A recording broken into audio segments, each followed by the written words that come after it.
during the commercial break, that's all Chris Brockman has been doing for the last hour and a half is just complaining about all the Patriots fans he's swatting back on his feed, calling him a fair-weathered fan because he's not looking forward to the return of Brian Hoyer to the starting role for quite some time. Season is not over. Where's he going? Where's he getting out? Where's he going?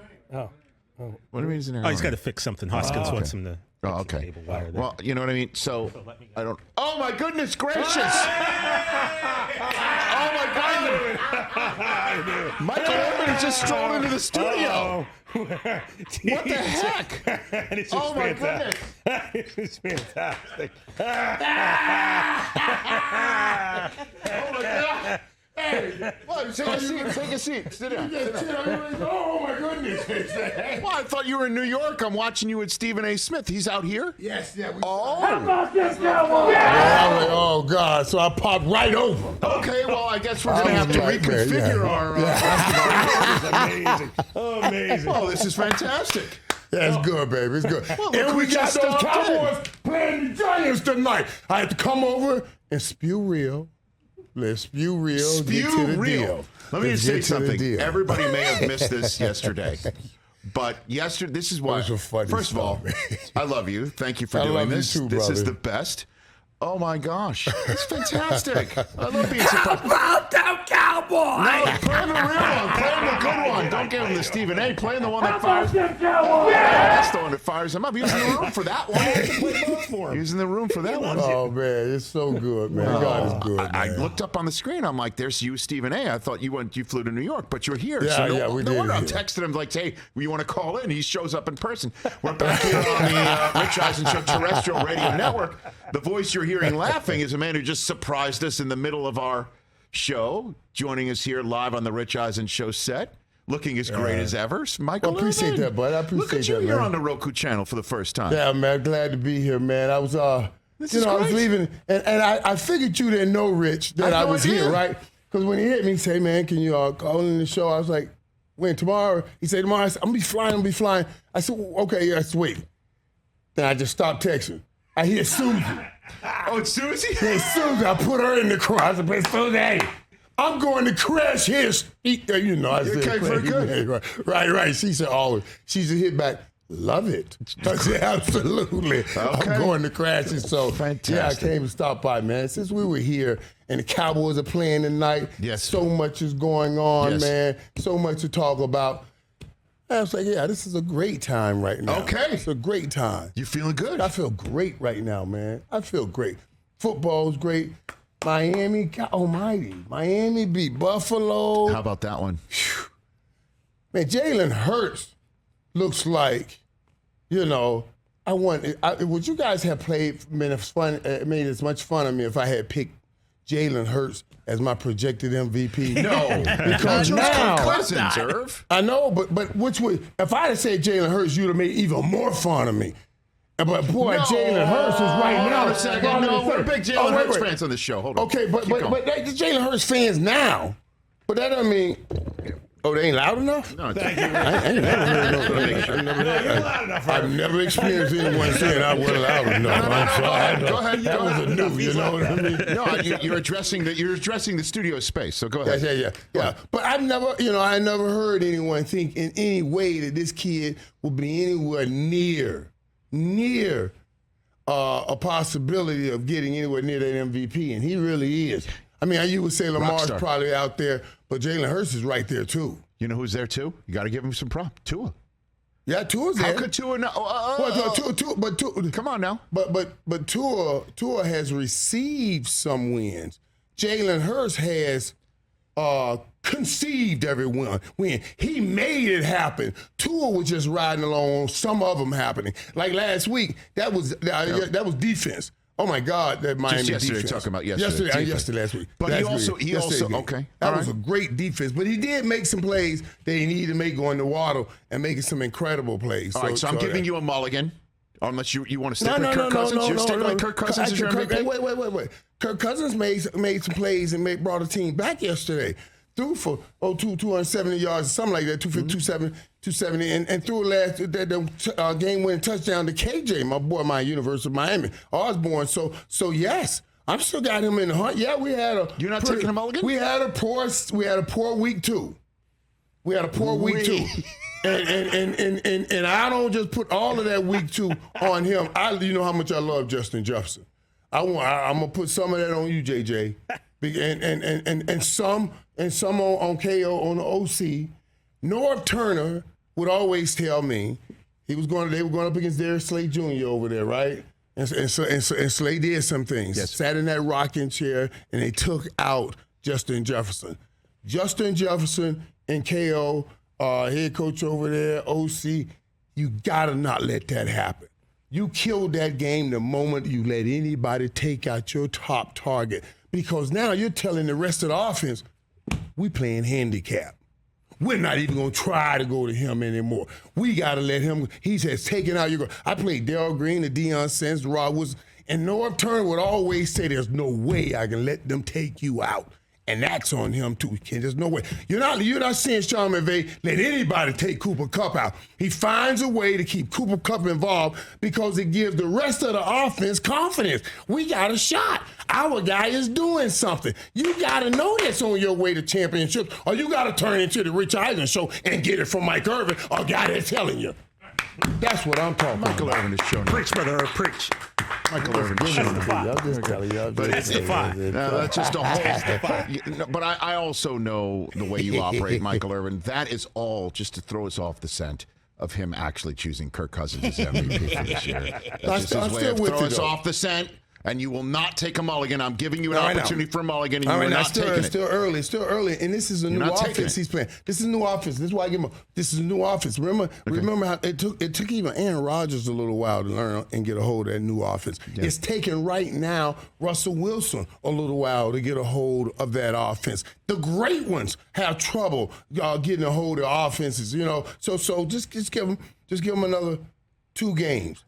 He's climbed back out the hole he set in week 2. Let's see over the next 2 weeks and ask me if I want a mulligan. Okay.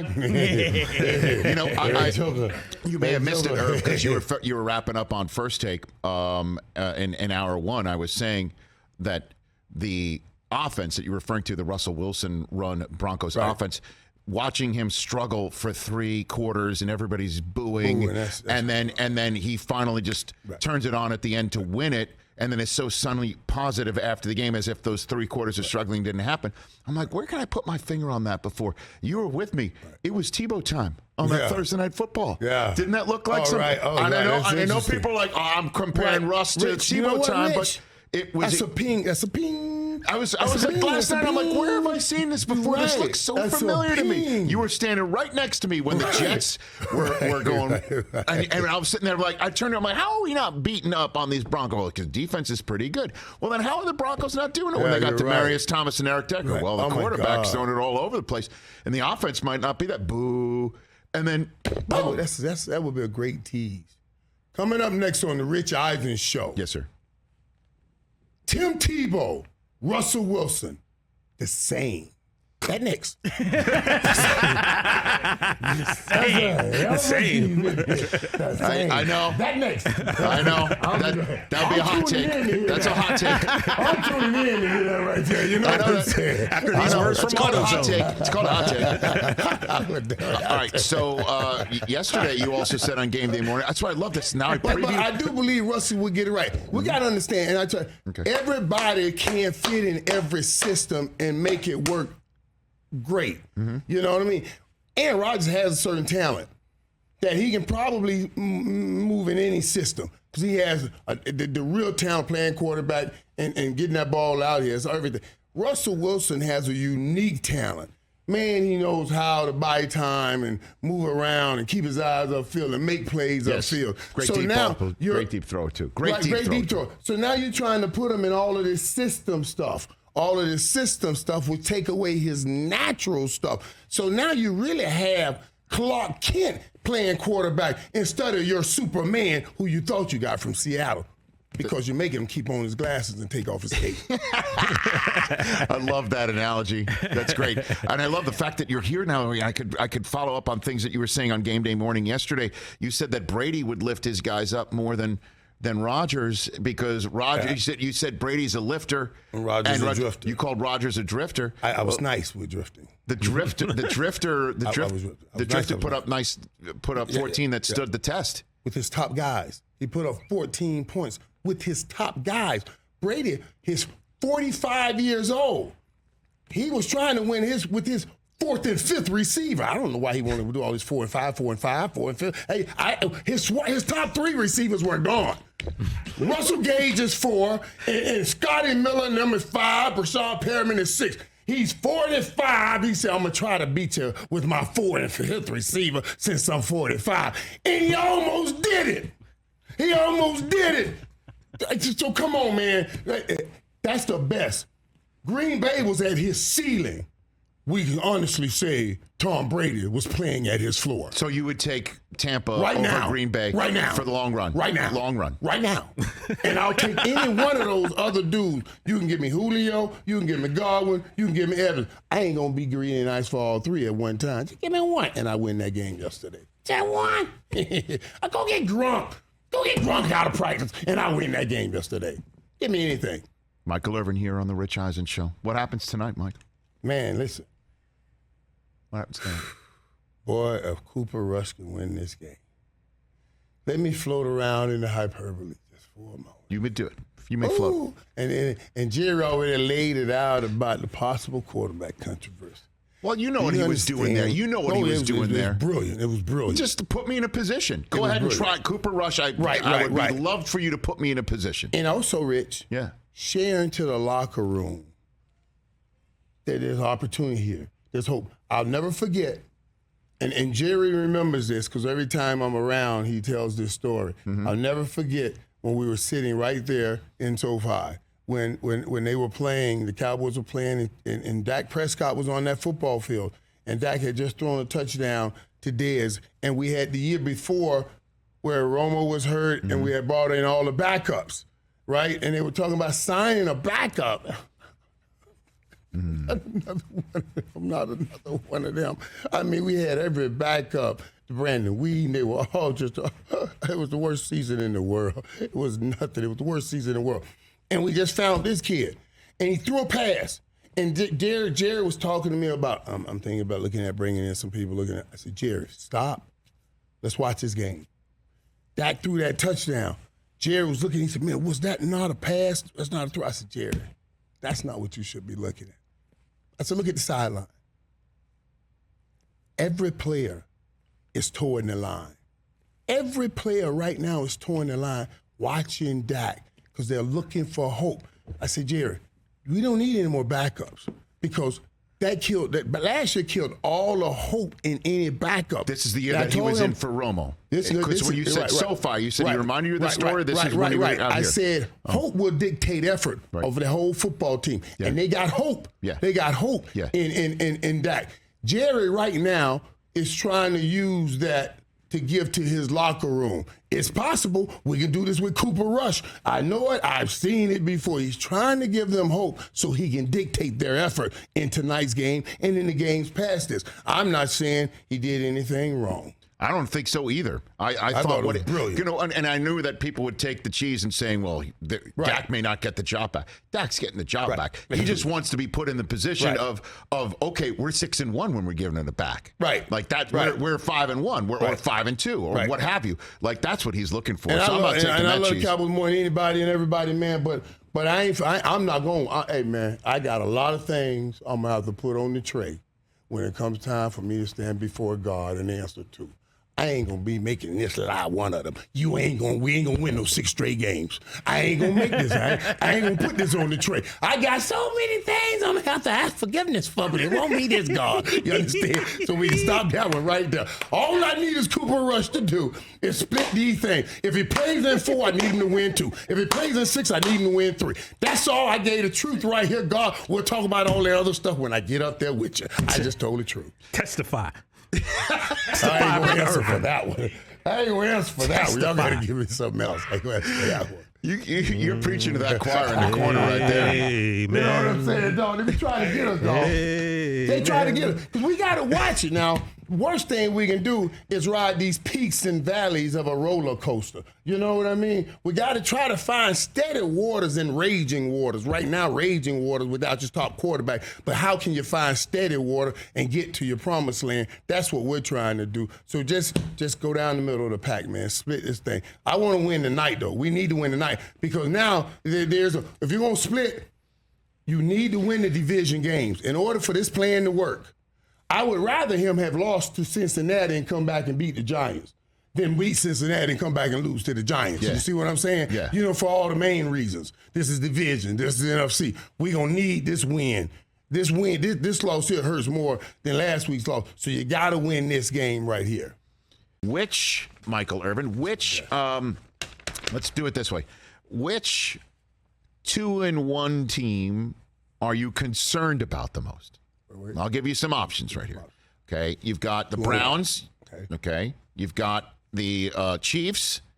Okay, you've got 2-1 team. I guess would be the Rams.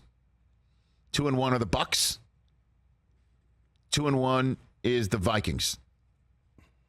Out of all of those, which 2-1 team are you most? Which will I be concerned about the most? Yeah, I don't know.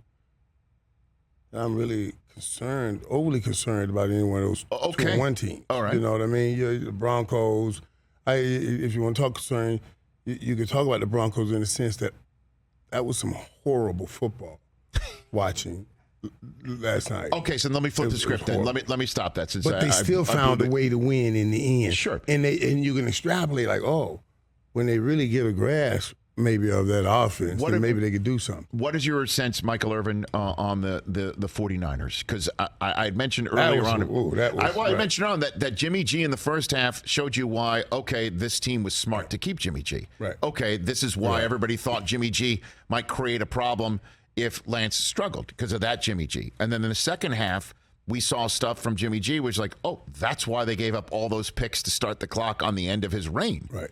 To go draft Trey Lance. So how concerned are you about the 1 and 2 49ers? Right. The ball dropping right in front of we asked Jimmy G to handle a lot over the last few months. Yes. I'm going to hope, because I was prepared, and according to what I see, to say, boy, now this team is, they can vote right back to the top of the NFC. If Jimmy G played anything like even the customary Jimmy G plays. Yes. He was just off in a bad way last night. But you can understand that. You talking about peaks and valleys. This man has been through some peaks and valleys over the last few months. And now to have his team back, after saying, get out, we don't think you're worth it or whatever. I know it's all nice, everybody love each other, but it's still, you told me to get out. So, yeah. I'm going to give him a pass on last night. Okay. Because that's a hell of a way to come back from. And I'm sure he was overwhelmed in that game with all of this, man. Because he said, I feel freer than I've ever felt before. But then I felt he played tighter than I ever saw him before. You see what I mean? Mm-hmm. Skipping that ball, he didn't want to throw any interceptions because he felt I was already out the door. I don't want to be out the door. So I want to wait and see and give him one more week. And see if he can climb back to where I think they will be, which is one of the top teams in the NFC, if Jimmy G gives them anything close to what he has prior to going through what he went through this last year. So you're going to give them a pass. You gave Brady a pass. I gave Brady a pass. He deserves a pass. Of course. I would agree with that. Yep. Okay. And you're sticking with Kirk Cousins as your MVP choice. Yeah, but I'm going to tell you something, man. Mm-hmm. And I love going through things, but... Boy, and the reason I brought up Jalen Hurts it's one thing I see on the football field. It's one thing I see on the football field. But when you are a great leader, there's certain things you do that you inject in your team or you give to your people that they can feed off of all the time. And I heard something he said that I said, oh, my God. And then I saw that damn Batman cape on the sideline. I said, oh, my God. What is that? Oh, dude. That's a great idea. All Batmans, no Robins. All Batmans, no Robins. Now, coming off this quote, this saying that I heard Jalen Hurts said, I get chills thinking about it. He said, I said to all my playmakers, we cannot just feel the temperature in the room. We must be the thermometer. Oh, snap! Oh, do y'all get how great that is? Oh, snap! All of my playmakers. We can't just receive what's going on in the game. We gonna set the tone every Sunday out here. And then they put that damn tape on every time one of them make a play. I saw Devontae Smith jumping up, taking balls down like he was the 6'5" Arthur Warren Brown. I said, oh God, this is ugly. This is ugly. What is going on? This is, and that quote, we cannot just feel the temperature in the room. We must be the thermometer. Something like that on top of them capes, boy, I'm sorry. Somebody better do something about what I'm seeing. That's all I'm saying. Well, I'll tell you what. I love the kid. And I know you're all about distance traveled, and you're about stories about what happened in Alabama, where he was the guy, and then he's no longer the guy in the middle of the national championship game, and then he doesn't transfer, and then he sticks around, and then he transfers, and then he goes to a spot like Oklahoma, and he says, "I'm going to change the culture there." Right. And then he doesn't win the Heisman, and everybody thinks, well, he finally just broke up the Heisman streak at quarterbacks there, so he's not worth that much. And then the Eagles say, you're worth a second-round draft choice, and everyone in Philadelphia is saying, why is this kid a second-round draft choice? And now he's doing what he's doing right now? That's some distance travel. Damn straight it is. That's some great distance travel, I man. love his story, and I love what he's doing. You see it, yeah, you see it. Want to take temperature right there? That's the thermometer. When you can talk to people like that, man, it's insane. I'm with you. And you see it happening, and it is a beautiful thing to watch. It is a beautiful thing to watch. Yeah, and we all got competition, and you look at it, I want to beat your team, you want to beat my team, but we can all glean some inspiration from those kind of things. You know what I'm saying? Where everybody told you couldn't do it. That's why I ain't got no problem with what Lamar Jackson's doing. Saying, no, I bet on myself. I bet on myself this far. I didn't listen to y'all when y'all told me to go play running back and all that. Why should I listen to y'all when y'all tell me now? That's okay. That's okay. That's why that's why certain people like this do certain things. They are like this. These are the people that risk going too far. And the greatest quote, another great quote says, only those who have risked going too far knows how far we can really go. So I can applaud that. Michael Irvin, I applaud you for being here on the show. Thank you. I appreciate that time, man. What a surprise. Michael Irvin here. We're still on Roku for another minute and a half. Chris in South Carolina wants to say something to you, Michael Irvin. Go put him online, too. What's up, Chris? You got Michael Irvin. We got about 90 seconds. I'll take your 90 seconds. I'm talking with Rich Eisen and Michael Irvin, the pillars of my 90s growing up. It was a dream of mine. I just want to say, as a diehard from baseball, caused me pain and sorrow, and to hear him talk about Jalen Hurts ago, Michael Irvin's not that bad of a guy. Okay. All right. You got something for him? You got something real quick? What do you think? I did. That's all I wanted to say. Okay. Well, I appreciate it, buddy. Very good. I appreciate it. Chris in South Carolina, bless him. I appreciate Unfortunately, it. his cell kind of blew up right there in the middle, too. I think he was saying he was an Eagles fan, didn't like Michael it was Irvin. in there. It was in there. It was in there. Inoculated yourself before he was Well, but I got to give the real. I got to give the real. You know what I'm saying? I know. And a young man like that, because there's so many young men like him in the ghettos that I came from, and in some of the areas I'm sure he had to deal with, that needs that kind of inspiration and motivation. So regardless of what helmet you're wearing, I still got illuminated to try to get to those young men. All right. What Monday Night Football. Were you watching the game? The window. Yeah, that's right. Were you watching the game? I'm going to have to do this. I have to do these kind of things by myself. Don't always. So, you need solitude. I need to watch a Cowboys game with Irvin at some point. Yeah, I would like that. Just one content, boy. That's called content.